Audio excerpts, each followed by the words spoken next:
Closure friends, after all नदियाँ हो, वो लेक्स हो, समुंदर हो, सब हर तरह पे हर कोने में नेचर ही नेचर है। और नेचर को हम लोग घर में हम लोग ला सकते हैं with aquariums. So today we are going to speak about plantation tank. And plantation tank में सबसे जबरदस्त आपका टॉपिक है इज द गोल्डन रेशियो। तो चलिए आज जानते हैं entire art and science of aquascaping, that is a golden ratio with none other than renowned aquascaper Mr. Shantanu. Friends, गौर कीजिएगा, एक्वेस्केपिंग और प्लांटेड टैंक्स का आप जितना गहराई में जाइएगा, जितना डेप्थ में जाइएगा, आपको उतना ही आपको मिलेंगे उसका खूबसूरती और उतना ही आपका डिटेलिंग मिलेंगे। ठीक उसी तरह आज का वीडियो में भी आज हम लोग एक्वेस्केपिंग का पूरा हम लोग गहराई में जाएंगे, उसका एंटायर डिटेल्स में जाएंगे, ताकि आपको एक्वेस्केपिंग का हर तरह का आपको डिटेलिंग आपको समझ में आए। तो चलिए आज का वीडियो स्टार्ट करते हैं, जहाँ पे हम लोग आज डिस्कस करेंगे all about golden ratio, aspect ratio, depth और आपका rule of third. So let's start off with today's video. So Shantanu, if you could just tell us about what exactly is the golden ratio. First है Fibonacci golden ratio, next आता है aspect ratio, फिर आता है जो depth of field और उसके बाद rule of third. Fibonacci golden ratio या ये गोल्डन सीक्वेंस, इससे हम लोग हर एक नेचर के हर एक चीज़ को, नेचर के हर एक पार्टिकल को हम लोग कैलकुलेट कर सकते हैं। एक मधुमक्खी का जो छत्ता होता है उसमें कितना मधुमक्खी है, इसको भी आप कैलकुलेट कर सकते हो फिबोनाची गोल्डन सीक्वेंस के साथ। जैसे कि आप अगर एक मधुमक्खी के छत्ते से अगर मेल और फीमेल मधुमक्खी को अगर आप कैलकुलेट करेंगे तो male divided by female equals to 1.618, ये आंसर निकलेगा। ये है फिबोनाची गोल्डन रेशियो। ये बेसिकली होता क्या है, अभी जैसे कि एक लाइन को हम पकड़ लेते हैं, इस लाइन को हम यहां से डिवाइड करते हैं, एक कट कर दी यहां से, तो ये आ गया मेरा ए, ये आ गया मेरा बी। अब ए साइड को हम पकड़ लेते हैं 1 और बी साइड को हम पकड़ लेते हैं 1.6। ये है फिबोनाची रेशियो। अब इसके साथ आ रहा है फिबोनाची सीक्वेंस।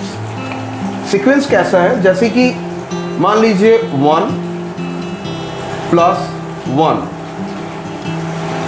Equals to 2। हम लोग 1 को लेंगे और 2 को लेंगे। अब क्या कर रहे हैं कि 1 + 2 इक्वल्स टू 3। 2 को पकड़ लिए, 3 को भी पकड़ लिए, क्या हुआ 2 + 3 इक्वल्स टू 5। ये जो नंबर निकल रहा है ये 1 1 2 3 5 8 और ऐसे ही कैलकुलेट करते जाएंगे, जो भी सम आपका निकलेगा वही है फिबोनाची सीक्वेंस। इस सीक्वेंस के ऊपर बेस करके आता है गोल्डन रेशियो। आप अगर नेचर के कोई भी पार्ट को देख लेंगे वो इसी कैलकुलेशन में आता है। फिबोनाची गोल्डन रेशियो को कैसे हम लोग स्केपिंग में यूज़ कर सकते हैं वो हम लोग देख लेते हैं। फर्स्ट ऑफ ऑल तो आते हैं यहाँ पर इसको इजी करने के लिए, जैसे कि 1:1.6 ये हम लोग का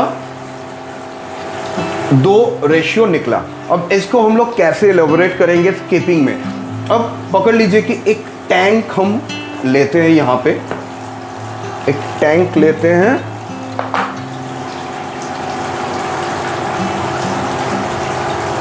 ये सोचिए कि ये एक टैंक है। अब इसमें इसको अगर हम लोग 1 पकड़ेंगे तो ये है 1.6। यहां पे एक क्वेश्चन आता है कि ये क्यों 1 है और ये क्यों 1.6 है। मान लीजिए ये जो मेरा हाथ है, इसको अगर हम 1 पकड़ेंगे तो ये 1.6 है।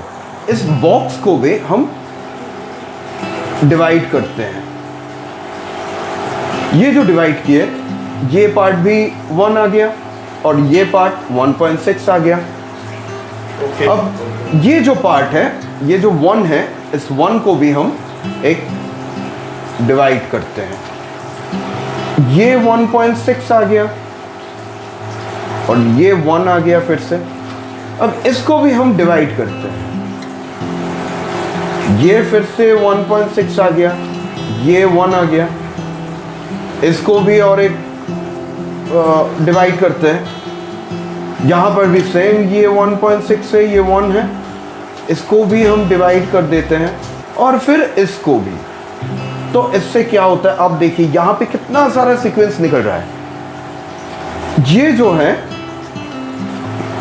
ये हम इसको ब्रेक कर रहे हैं ये रेशियो से। यहाँ पे मेरा एक पॉइंट आता है। अब इस पॉइंट से हम एक स्पाइरल बना रहे हैं इसके ऊपर।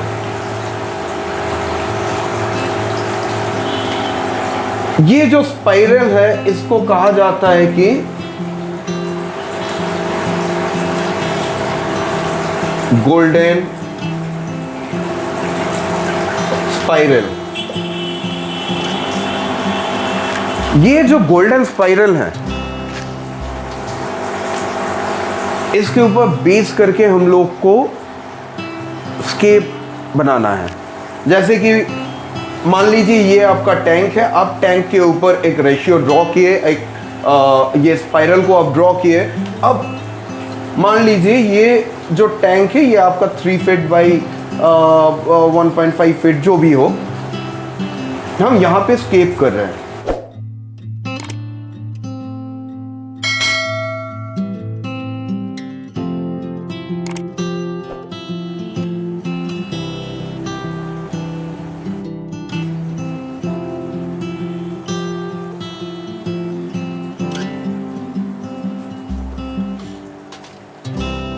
एक छोटा सा मेरा स्केप का लेआउट बन गया। तो देखिए हम इसको क्या किए, हम ये जो गोल्डन स्पाइरल है, गोल्डन रेशियो के हिसाब से हम ये स्केप को हम बनाए। तो यहाँ पे मुझे ये गोल्डन रेशियो यहाँ पे हेल्प करता है। अंतनु, ये जानना चाहेंगे कि क्या एक्चुअली गोल्डन रेशियो हार्डस्केपिंग से पहले ही इसका प्लानिंग ये कर लेना चाहिए? ऑब्वियसली देखिए, फर्स्ट वीडियो में हम बोले थे कि स्केपिंग से पहले आपको एक लेआउट बनाना पड़ेगा। लेआउट अगर आपके हाथ में नहीं होगा तो आप स्केप बना नहीं पाएंगे। ऐसा नहीं है कि हाँ मेरे पास 10 स्टोन है, कुछ ड्रिफ्टवुड है, सैंड है, चलो हम एक टैंक है, टैंक में डाल दिए, हो गया मेरा स्केप। लेकिन स्केप का क्या होता है कि स्केप का एक खुद का एक लैंग्वेज होता है। जब आप अपने स्केप को नेचर के साथ रिलेट करें, क्योंकि देखिए आप आर्टिफिशियल कुछ भी नहीं बना सकते हो।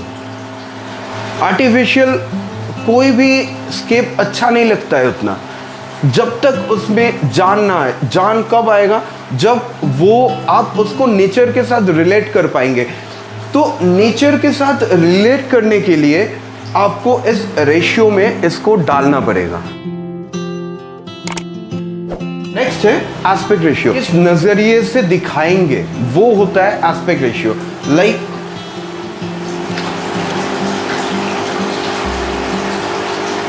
16:9,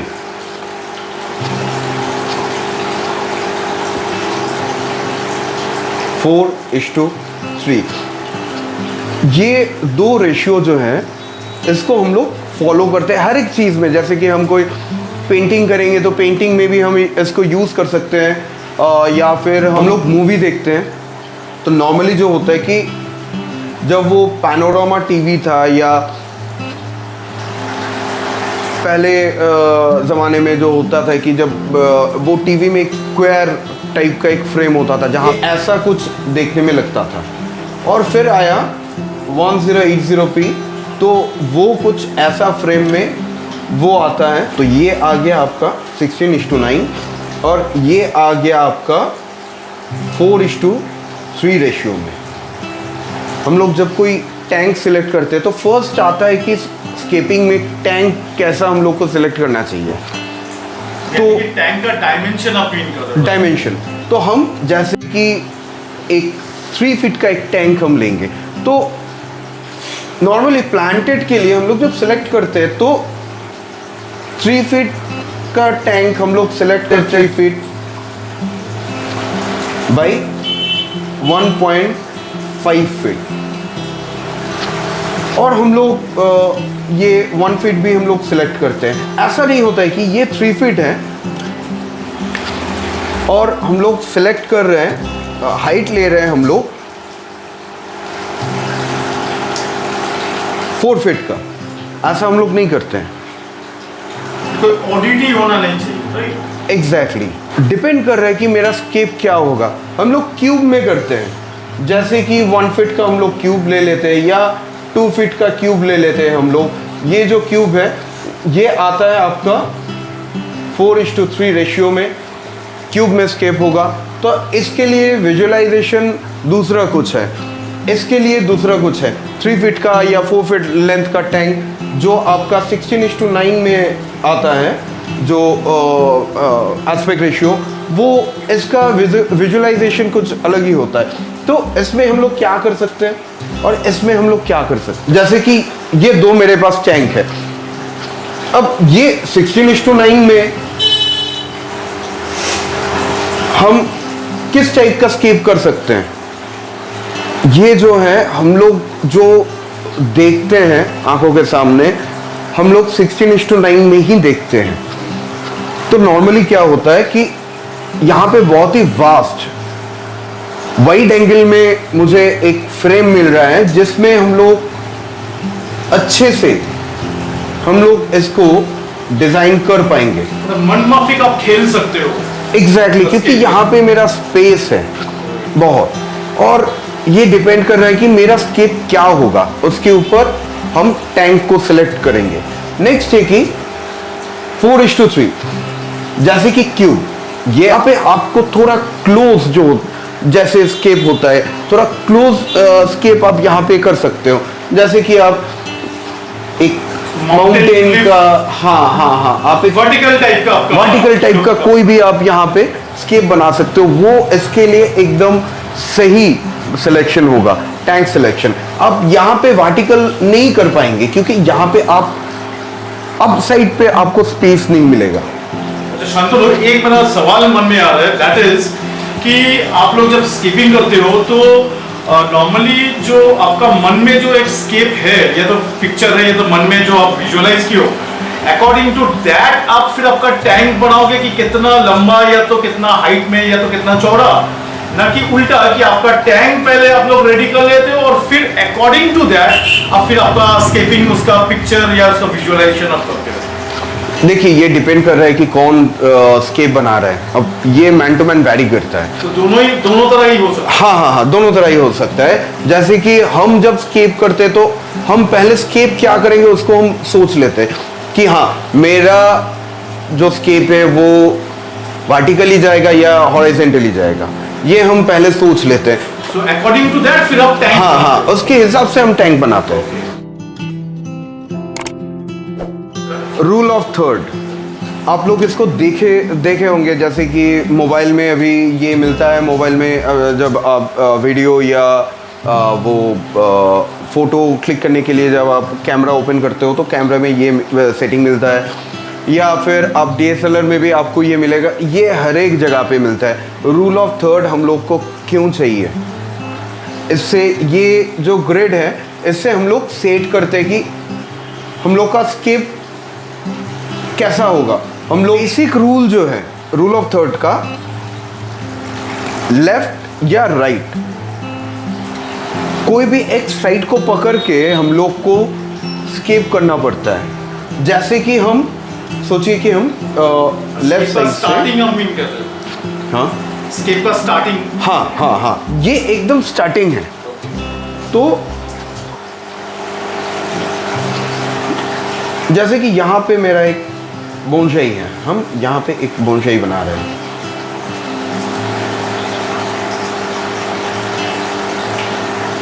अब इस बोनसाई को हम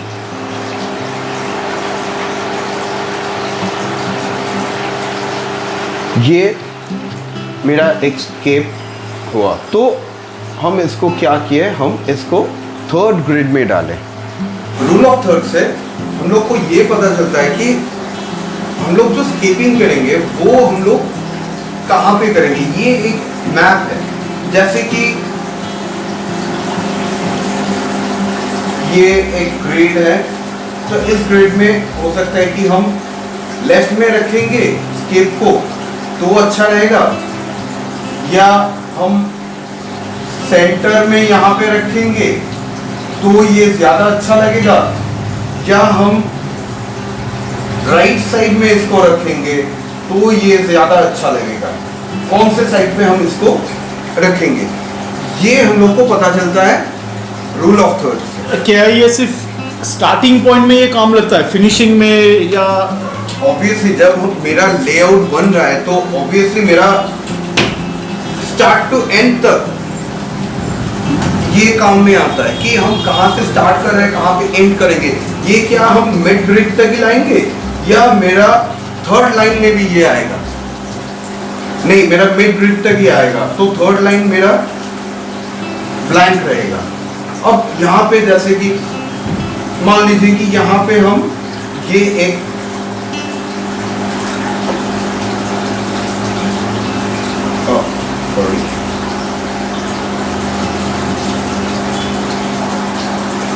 मान लीजिए कि यहाँ पे हम एक स्पाइरल बना लिए।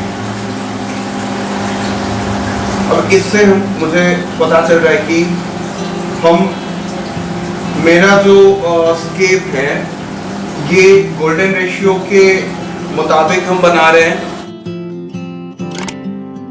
तो अभी हम लोग आ रहे हैं डेप्थ ऑफ फील्ड।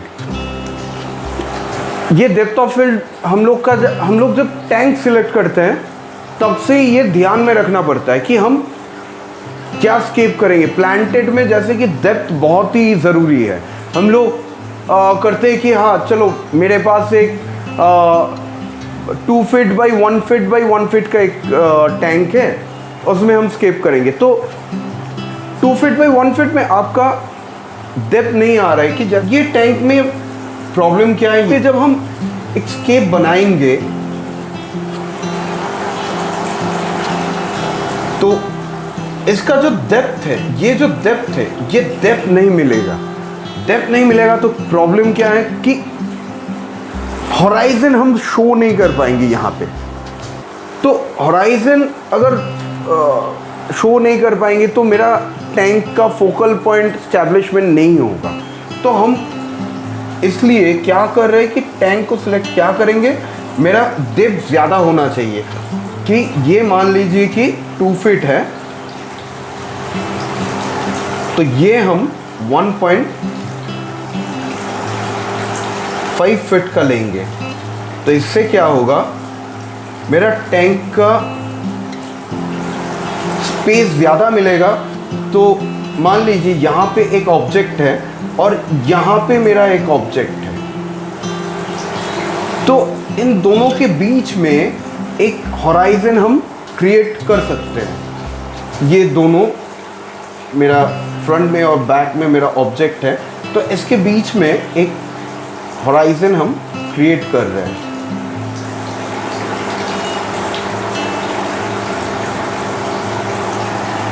अब देखिए यहाँ पे मेरा डेप्थ कितना क्रिएट हुआ, लेकिन यहाँ पे क्या हो रहा है कि यहाँ पे मेरा डेप्थ क्रिएट नहीं हो रहा है। ये 1 feet by 2 feet by 1 feet rule है कि सामने में एकदम बड़ा स्ट्रक्चर्स और जितना आप बीच में जाइएगा और बीच और पीछे में इससे हाँ, ये पर्सपेक्टिव एग्जैक्टली वो आपका एक इल्यूशन देता है कि एकदम डेप्थ इन डेप्थ की बहुत आपका गहरा है, बहुत डीप है आपका।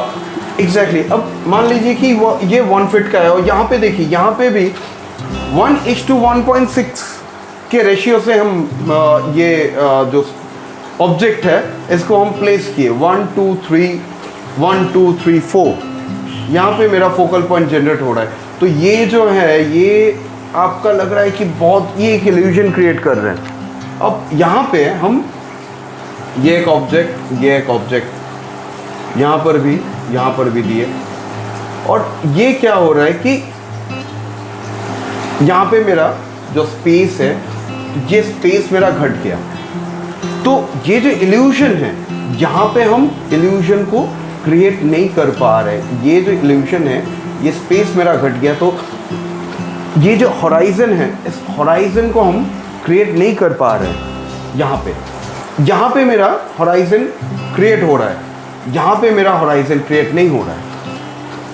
तो जब हम लोग टैंक को सिलेक्ट करेंगे तो ये दिमाग में रखना पड़ता है कि मेरा स्केप क्या होगा, उसमें डेप्थ कितना होगा, उस हिसाब से हम लोग टैंक को करेंगे। शांतनु, तो ये जो हम लोग चारों पूरे एस्पेक्ट्स हम लोग सब जान लिए, तो इसको आप काइंडली थोड़ा एक बार डेमोन्स्ट्रेट अगर करके दिखाइएगा तो आई थिंक ये सभी व्यूअर्स के लिए, हमारे लिए समझना ये सबसे आसान होगा।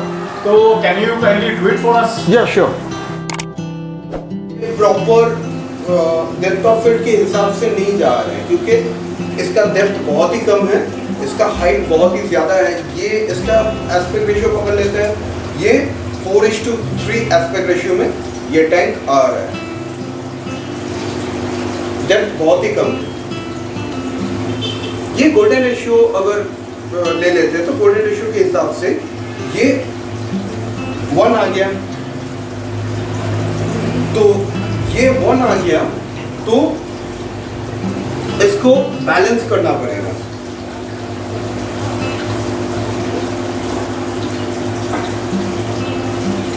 ये भी 1 आ गया। तो गोल्डन रेशियो का रूल क्या था?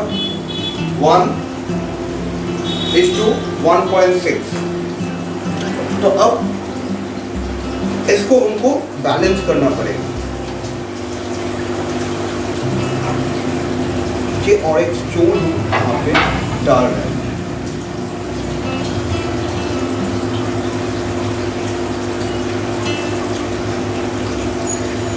ये 1.6 आ गया अभी और ये 1 आ गया, लेकिन मुझे यहाँ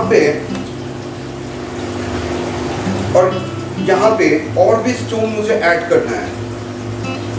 तो बैलेंस के हिसाब से मुझे चलना है। तो हम क्या करेंगे, अभी यहाँ पे जैसे कि 1.6 आ गया, यहाँ पे 1 आ गया, हम यहाँ पे भी एक स्टोन ऐड कर देंगे।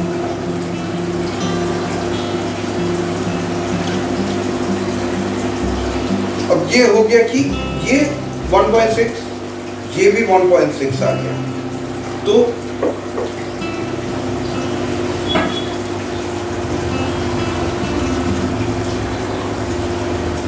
यहाँ पे थोड़ा हम एक स्टोन को ऐड कर देते हैं।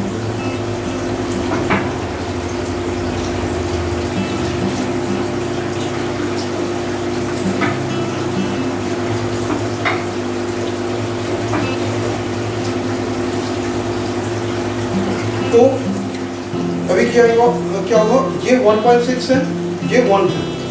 तो मेरा एक स्केप प्रॉपर रेशियो से मैच कर गया। तो अभी हम इसमें सैंड डालेंगे के हिसाब से। जैसे कि इस साइड में हम 1.6 रेशियो से हम इस साइड में स्केप को बनाए, तो नेचुरली इस साइड में मेरा 1.6 रेशियो से प्लांटिंग होगा। हम यहाँ पे कवर करेंगे प्लांट्स से, जितना हो पाए प्लांट्स यहाँ पे मेजर अमाउंट ऑफ प्लांट यहाँ पे जाएगा और यहाँ पे मेरा जितना कम प्लांट हो पाए यहाँ पे जाएगा। तो ये बैलेंस करेगा स्केप को। तो प्लांटिंग में क्या होगा, इधर 1.6 और इस साइड में 1, इस हिसाब से मेरा पूरा स्केप रेडी होगा। Shantanu, I thank you so much for the video and your team. So I hope all of you enjoyed watching this special video